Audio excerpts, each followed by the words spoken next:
tutukan mo nga ito yung dinadamo ko. Close up mo. Close up mo dito. Dito, lapit mo. Paano ko dinadamo?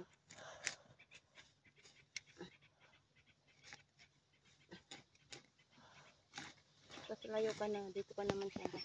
Punta ka doon. Taas.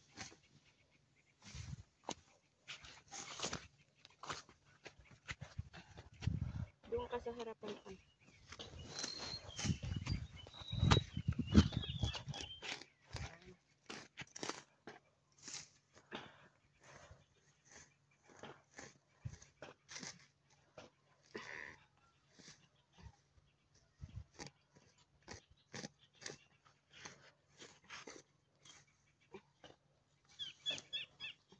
Tapos close up mo itong dinadamo ko.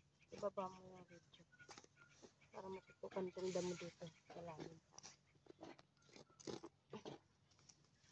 Ito ka ah.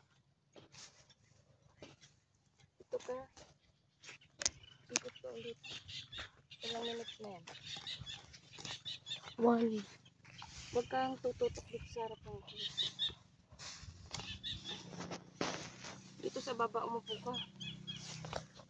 Yan, hindi dadamo ko mismo. Tutukan mo.